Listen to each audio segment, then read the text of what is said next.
What's good, YouTubers and YouTubettes? This is JB Sports back again with another one. Sergey Kovalev knocks out Anthony Yarde in the 11th round to retain his WBO light heavyweight title. Fight took place in Russia. And as you know, just go back into my prediction video. I predicted that Kovalev would beat Anthony Yarde and he would stop him in the 11th round. All the difference was I said it would be a TKO. You know, I thought Yarde would take a lot of punishment, a lot of unanswered punches, and the referee would step in and they would stop it. But this was a straight up KO, man. Caught him with Yarde throwing a wide left hook, and he was able to catch him with a straight stiff jab to the around the shoulder throat area, and was able to knock out Anthony Yarde, man, in a tremendous fight, man, and it lived up to the billing, man. I like Anthony Yarde, man. He's got a lot of natural ability. He was doing that little Mayweather shoulder roll early on in the fight. You know, the difference between him and Mayweather doesn't do that early on in the fight. He does that as far as, if he's trying to counter a person or try to give the opponent a different look and try to use that to frustrate his opponent as far as his opponent able to land clean punches on him. He doesn't just do that starting the fight off, and that's one thing that Yarde and his team decided to do, come out there in the Mayweather shoulder roll. And his hand speed caused Kovalev problems early on. He had real quick hands, man. Like I said, he was catching him with that check left hook, but the problem with that was he was slapping with it. Instead of throwing it correctly and putting a snap on the punches, he was slapping with it, and it wasn't having the effect that it should have had. But he did a good job of finally start going to Kovalev body in the 7th round. And he had Kovalev in bad trouble in that 7th round. Hit him with he went to the body and made Kovalev drop his hands, and then he went up top, man. He hit him with some huge right hands and huge left hooks to the head.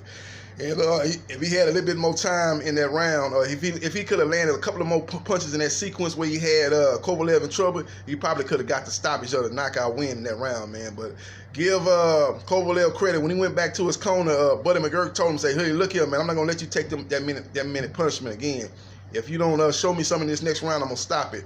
As you know, Buddy McGirt was the trainer of Dazazdev, the guy that died about a month ago on ESPN Plus. It was an undercard fight for I can't remember. I think it was Teofimo Lopez versus the guy from Asia, the Japan fighter. And he ended up dying in there. And I think Buddy McGirt was I guess he still feels a certain type of guilt, which is unwarranted, that maybe he could have done something to stop that fight, man. But so he was telling Kovalev he didn't want to take a chance with that happening to Kovalev. He told him, say, hey, man, I'm not going to let you take that type of punishment in this next round. If you don't show me something, I'm going to stop the fight. And Kovalev came back out and got his momentum back on his side, and he was able to set the jab up. And that was the difference in the whole fight, man. Anthony Yarde had no answer for the jab. Throwing that straight left jab and setting that right hand up, and he was able to hit Yarde with some combination punches in that 8th round to get the momentum, man. And it seemed like after the 7th round, Anthony Yarde had ran out of gas, man. He had put all his efforts into getting that knockout in that 7th round, and he wasn't able to do that, and he didn't have any gas left in his tank. One thing Yarde gonna have to do is he's gonna have to do some sparring, man. I heard before this fight that his trainer don't believe in sparring, and it kind of showed up in this fight, man. The guy was breathing hard in the 5th round, actually. He had his mouth open, and I think Kovalev caught him with a punch and knocked his mouthpiece out, and that was due to the fact that he was already exhausted. So he was able to catch that second win in the 7th round, and like I said, he had Kovalev close to being knocked out, but couldn't finish him off, and Kovalev made the adjustment, man, and Kovalev did a good job of throwing his combinations, hitting that jab to the body, catching him with the straight right hand. And basically, what was surprising about that, he was able to back up Anthony Yarde a lot in this fight. Had Yarde, close to the ropes, not always on the ropes, but close to the ropes, and he was basically controlling the real estate of the fight, man. So he did a real good job of that, man. A real good job, man. It was a good fight, man. A good competitive fight, a back and forth fight. Kovalev is still, his Achilles heel is still, he doesn't take body shots well at all, man, and that's going to be a problem if and when he faces Canelo Alvarez. That's probably why Canelo Alvarez and his team is eager to fight him, they see that he has a hard time taking body shots, and we all know Canelo is a vicious body puncher. And once you drop your hands, man, Canelo can go up the top and hit you with the combinations and get you up out of there. One thing Yarde wasn't able to do. But Yarde don't need to hold his head down at all, man. He fought a good fight, man. This is actually my first time watching him live. I done seen highlights of him and stuff like that, but I've never seen him fight live. I've seen fights with him on YouTube, watching different opponents, and a lot of the guys he fought were C-level fighters, man, mediocre level fighters, and I was thinking that was going to be the main problem with him fighting Kovalev, man, jumping up in competition, going from a C-level to A-level competition. And it showed itself, man, especially in the championship rounds, man, experience of Kovalev, able to fight better being tired, because he was tired too. He was tired too. Both fighters were tired, but Kovalev, having more experience at that championship level, fighting exhausted, prevailed over Anthony Yarde, who didn't know how to handle his exhaustion, because I don't think he had been past, 6 or 7 rounds in his whole career, and it really showed up in this fight here, especially rounds 8, 9, 10, and 11. It was all Kovalev, man. He was pretty much teeing off on Anthony Yarde, man. But Anthony Yarde don't have nothing to hang his hat on, man. Go back to the drawing room, work on sparring, work on your stamina, work on using stuff besides the shoulder roll. Maybe what a shoulder roll, man. Use your head movement. Move your head, man. Learn how to take away the opponent's jab. Make the opponent beat you with their plan B and plan C, because that was the main problem in this fight, man. He never took away Kovalev's jab. Kovalev was able to use the jab to the head and to the body. He took none of that away. And the only thing that was keeping it competitive early on, like I said, was Anthony Yarde overall quickness, man. He got some fast hands. He kind of remind me in a way of Roy Jones, where he got that little show rolls. He keeps his hands down, and he waits for you to commit with your jab, and he throws a check hook to kind of try to time you when you throw your jab and discourage you from throwing the jab. But the problem was when he threw the jab, like I said earlier, it was a slapping. Through the left hook, like I said earlier, it was a slapping left hook instead of snapping left hook, and that was the problem right there, man. But a good performance by Kovalev. You can tell that he's not the same fighter he was pre-Andre Ward, but I say he's around by, I said in my video, he's around by 85% of what he was before.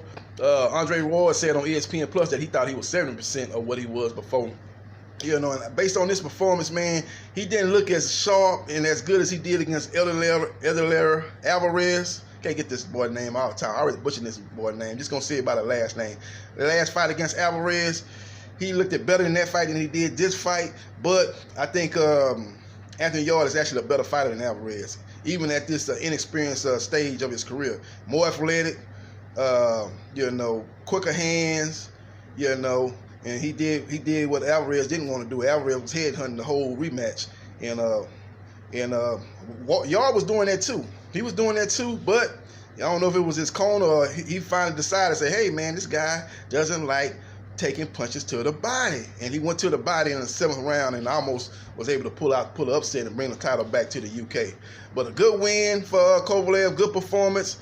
Like I said, it sets the table for a fight with Canelo Alvarez, a big fight that will bring generational wealth to him and his family. It's a fight that he... excuse me. It's a fight that he ain't gonna be able to turn down. He got other champions at 175 pounds. You got Gosick and Bitavev that's gonna fight a unification fight on October 18th on ESPN Plus. You got the other guy in Bivol, Dimitri Bivol, out there. He's a free agent trying to decide if he's gonna sign with DAZN or PBC. That's a fight out there. But them guys are all young lions, man. Why fight those guys?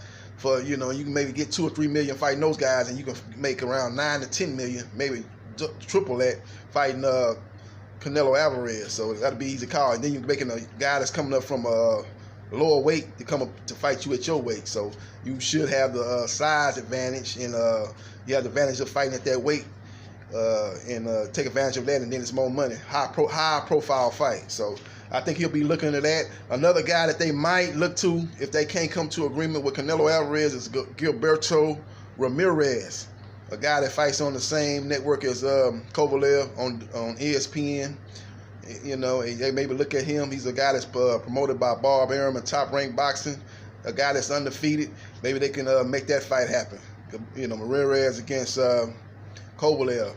Maybe they can do that fight, somewhere on the Gulf Coast, Texas, Oklahoma, or somewhere like that, where they would have a huge fan base and a huge Latino population going and supporting that fight. That fight probably could do good numbers down there in that area. Just speculating, but that's the fight that he probably would look to if he can't come to agreement with Canelo. But Canelo fight is obviously the fight to make, and always the fight that's more likely to happen for Kovalev. So we'll see what plays out, man. We'll see what plays out, man. We'll see what plays out. But again, I predicted it, man. I got the round to the T. Only difference is I didn't predict how it was gonna happen in that 11th round. I said Kovalev TKO 11th round. It was Kovalev KO 11th round. So just call me Nostradamus, JB Sports, aka Nostradamus, because I know what I'm talking about when I'm talking about this boxing thing. But that's just what it is, man. And I'm about to get up out of here, man. Enjoy my weekend, man. Enjoy my Saturday. You guys enjoy your weekend. Stay safe out there. And I'll be talking to you later. This is JB Sports, the man, the myth, the legend. I holla.